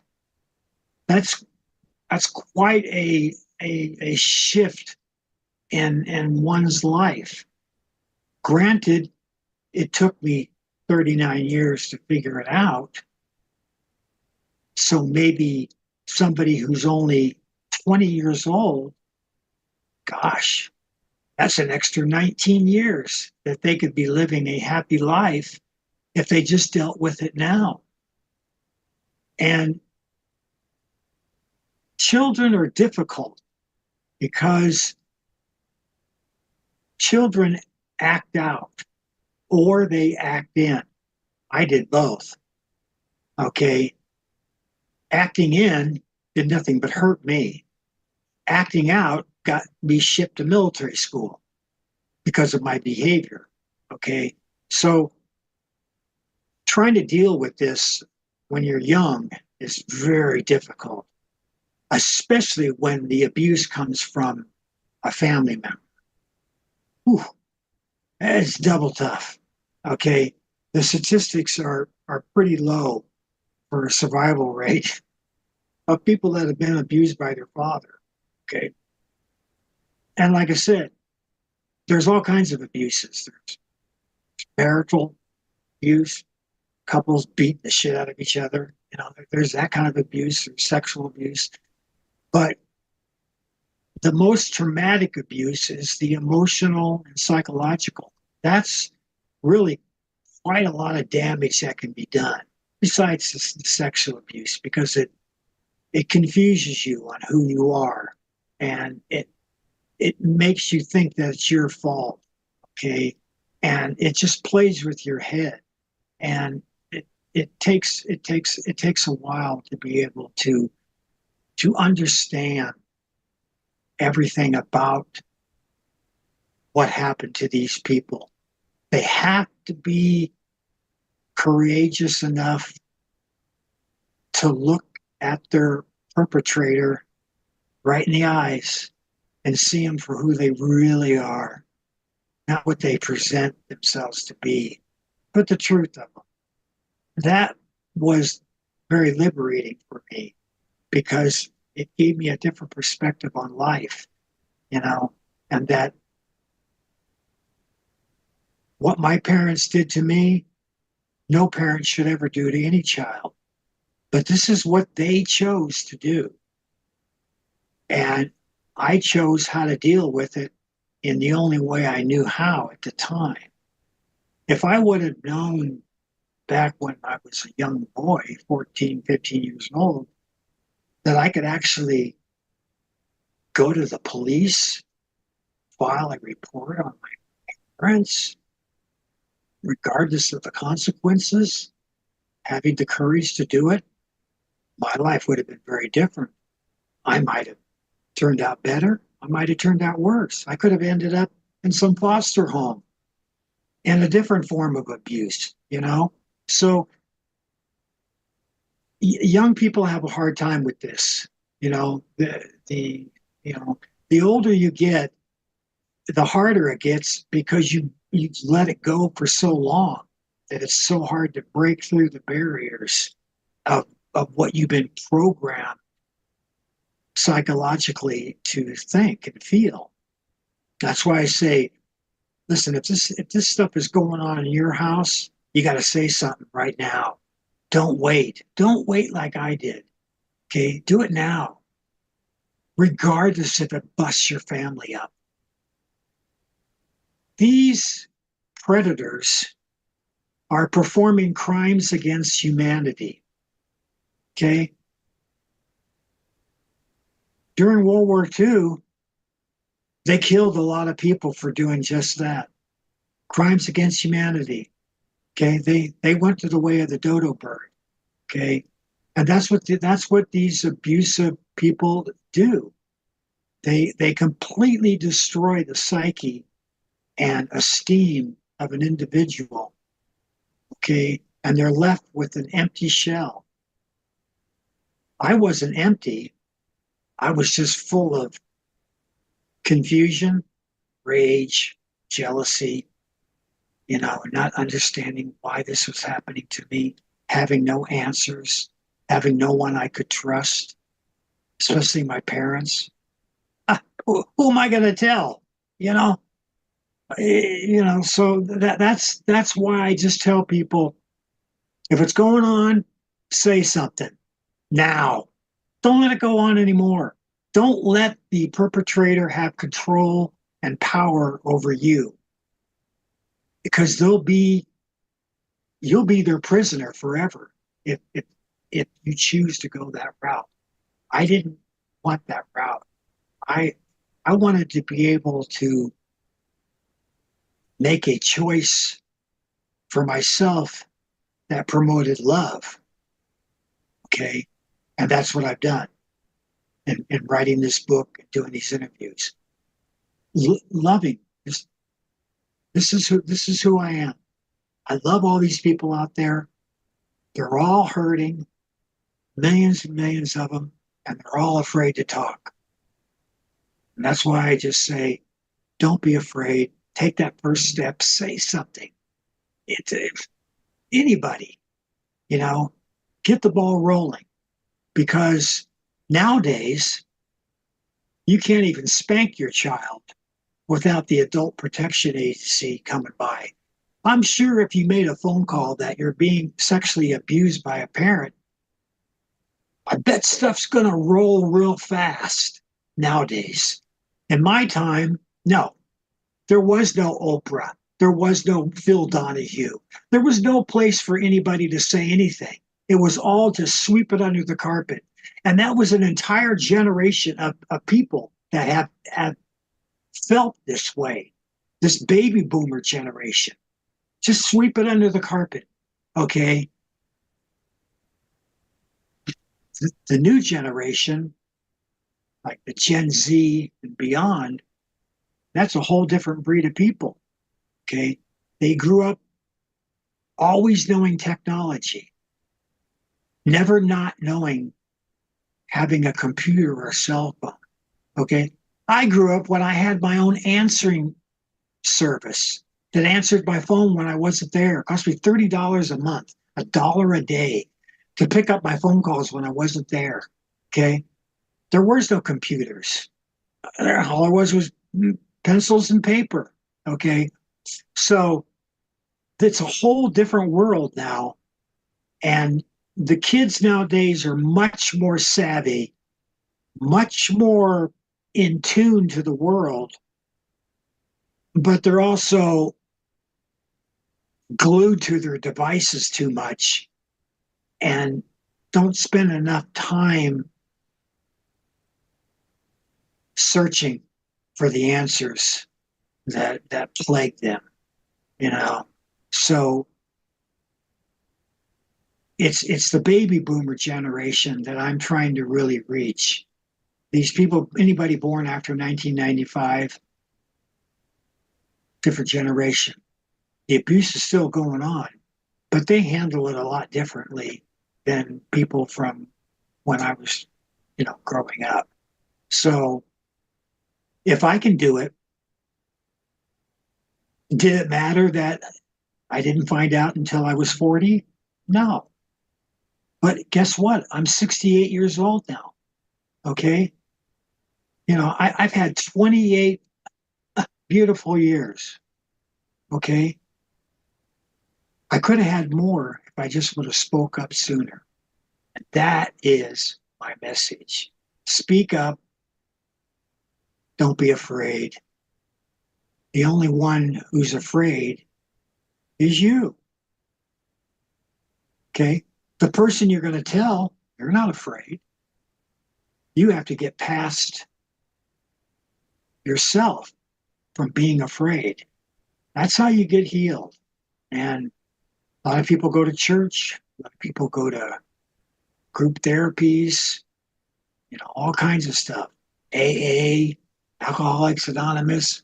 There's all kinds of places where people can go and talk.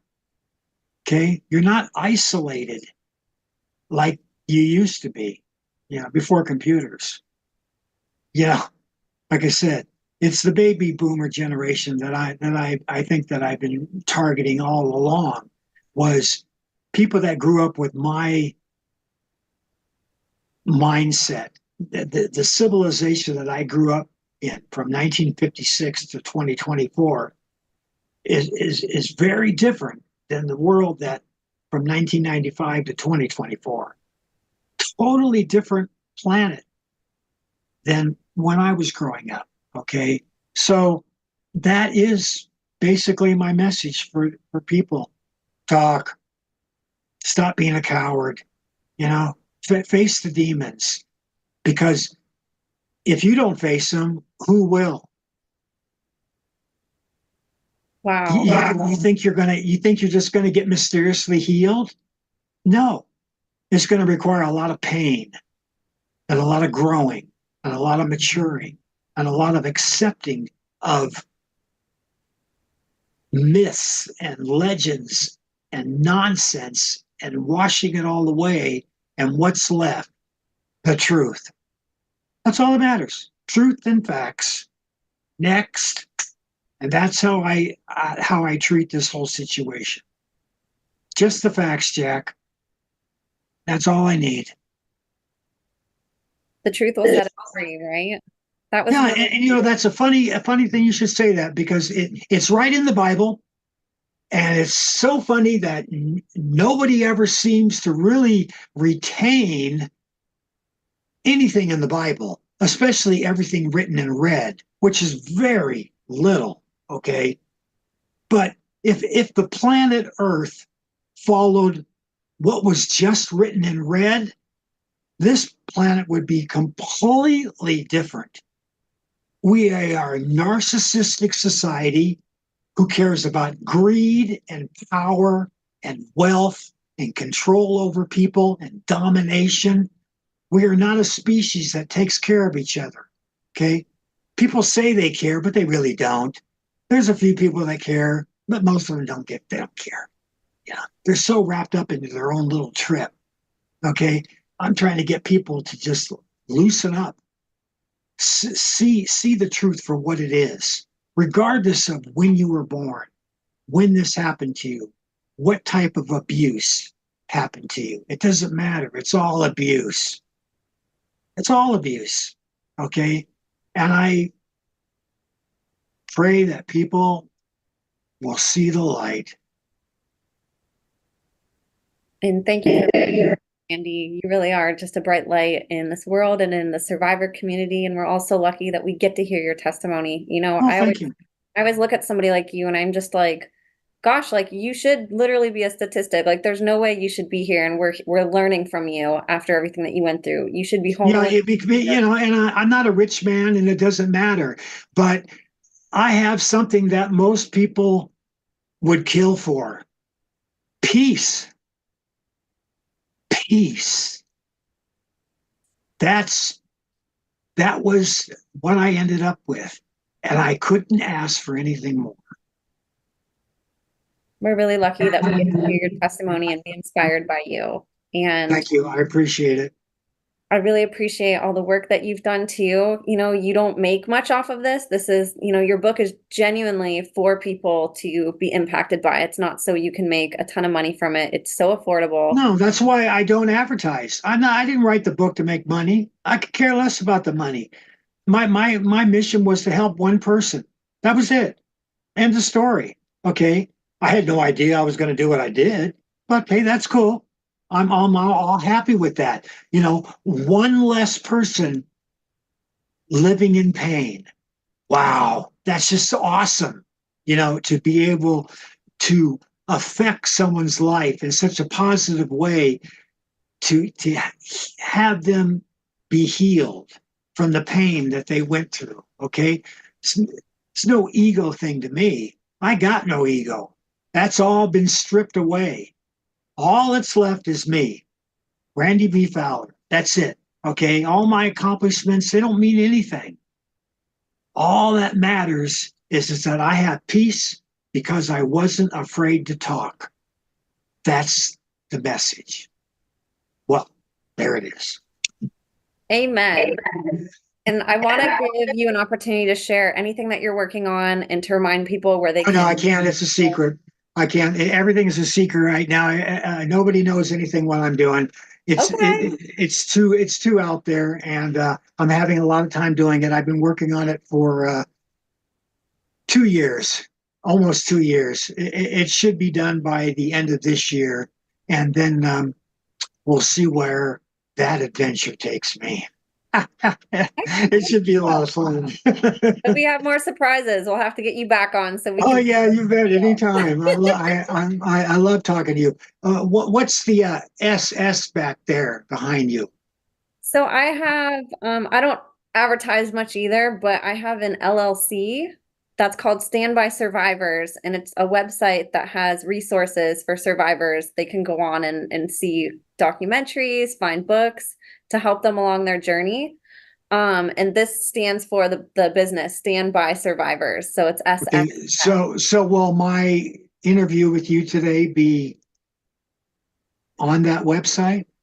Yes, there's links to my podcast on that website. Yes. Oh, that's good. Then you'll send me a link when you get it all done with all your magic. Like I said, I used to do video editing, so I know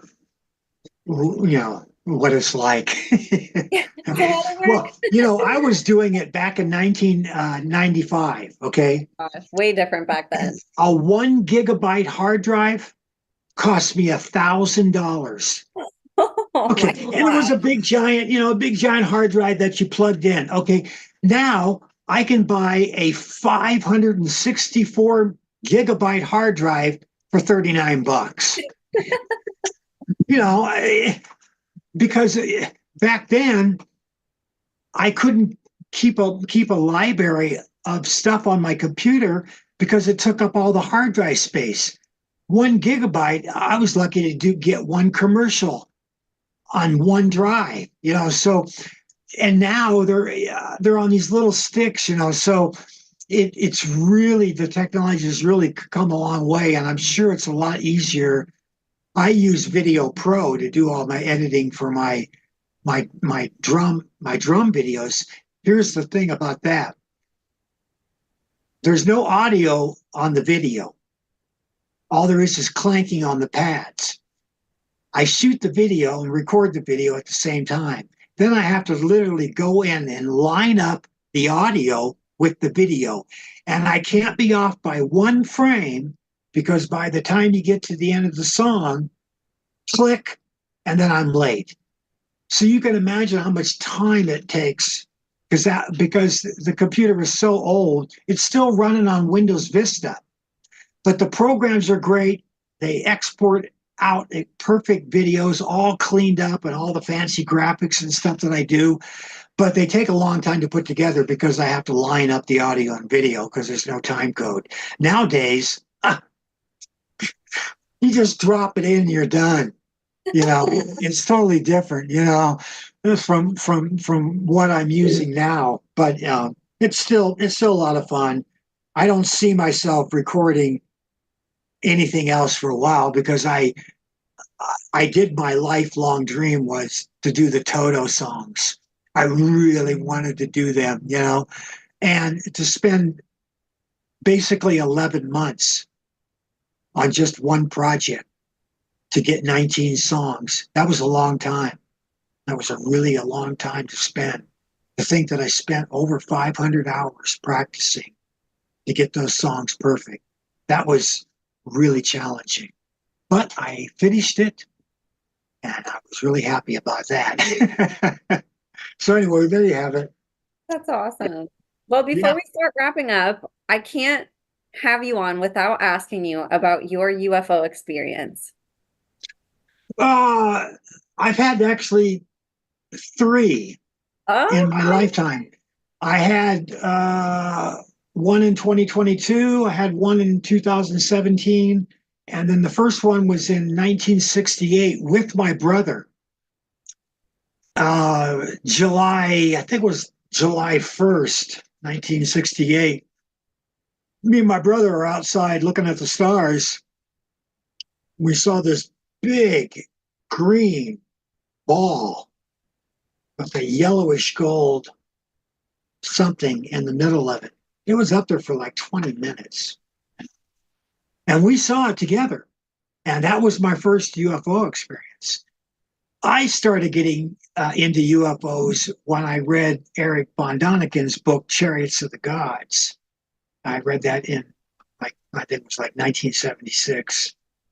And that really got me into UFOs and the whole phenomenon and what's the real truth behind it, and what is it that we're actually seeing, you know. So it's always been an interest, of mine, But other than that, that's it. I'm not doing anything else right at the moment except talking with you. You're quite lovely, by the way. I thought I'd tell you that. So And I are like you. you. We're definitely kindred spirits for sure. Yeah. We have good energy on here today. This has been an amazing conversation. Well, I hope your editing process goes well. I don't have much to edit, thankfully. Yeah. It's been wonderful. That's great. Okay. Well, thank you very much. And like I said, we'll be in touch. Send me a link, and I'll let you know when my next project is finished. Before we tie up, could you just remind people where you're at on social media and where people can find your book? Well, people can find me on Facebook, Randy B. Fowler. My website, randybfowler.com. My book is on Amazon Kindle. It's called A Moment in Time, Living in the Shadows. It's available as an ebook in full color. Ooh, having all the photos in color is awesome. And then the paperback version is in black and white because Amazon was going to charge me $56 per colored book. And I was like, you know what? Nobody's going to pay that kind of money for my book. I'll be lucky to get $19.95 for it with the photos. So I chose to publish it in black and white. Maybe someday, after the dust settles, I'll actually get a real publisher that will want to reprint it in a hardback in color, and that would be really cool. But I decided not to wait because I thought that my message was so important. It was right at the beginning of the Me Too movement, which I am not involved with. I'm not involved with any organizations of any kind. My story, you have to find. I'll leave little breadcrumbs, but I won't lead you all the way. People have to do it for me. People like you who will put the link where my book is. That's your job, not my job, because I don't have any ego attached to this whole situation. Okay, so however people find out about it, it's cool. Like I said, someday maybe I'll get a publisher. Who knows? I'm not going to hold my breath on it. It's been 6 years. Yeah, Well, Randy, you're an absolute joy. Thank thank Trish you. too for loving you and for being that support for you. You have just blossomed into this amazing man with an amazing message, and I know she's the inspiration behind so much of that. So thank you both for all the work that you're doing together to shine a light on this darkness, to make the world a better and safer place for our children, to expose scandals and, people perpetrating on innocence, and to help a survivor or somebody really struggling on the other side of the screen. Your work is really, really important, and I know that you've helped more people than you even know. And you guys Thank listening, you. you're welcome. I encourage you guys to go support Randy. Go grab his book. I'll have it linked below. I'll have his social media links below, so you guys can just go click and connect. That's really the best way that we can support survivors and whistleblowers. You know, there's a lot of nonprofits that might take money and only give a portion of it to the person that it's supposed to go to or the people. It's awesome when you can just go actually support the work of somebody, even if they're not profiting a lot off of it, to actually give your money to them and to support their work. You know exactly where your money's going, you know exactly what you're getting. Yeah. And I profit off of just knowing that I might have helped one more person. That's all the profit I need, because living the life I lived, I really hurt for the people that are going through that. And I'm hoping that my message will give them the courage to take that first step forward. You know, have a little peace. It's a great gift, and it's not given to everyone because it has to be earned. Well, there it is. 100%. And so you guys, thank you so much. I'll have all my links below as well. And Randy, know that you're helping way more than one person. You've helped just me, and I'm one of probably thousands and thousands. So your work is going to continue on. And I know you're just getting started. I'm sure there's a lot of things that will come up for you in the future, opportunities. And, you know, I wish the best for But you. remember, expect nothing, therefore you'll never be disappointed. There we And go. it's a great philosophy to live life by, is to kick back and just see what happens, and it's like, don't stress over all this little shit, because it's in the end, it doesn't really matter. It doesn't, you know, job promotions. I need this acting gig. I need this drumming gig. It doesn't really matter in the end. If you don't have peace in your heart, what do you have? Nothing. Absolutely. Absolutely. So Okay. Randy, I hope that you'll come back on sometime. Okay. And I know the audience is going to get and receive so much from this interview. I appreciate your time today. And you guys, like I said, go in the show notes, connect with us. I'll have all the links there. Thank you guys for tuning in and for supporting survivors and whistleblowers. We couldn't do this without you, and we love you guys with all of our hearts. You guys are the reason why this information gets out, so help us share and support. So grateful you guys were here today. Thank you so much for listening. God bless you, and we will see you Bless you. next Thank time. you. Thank you very much. Bye-bye.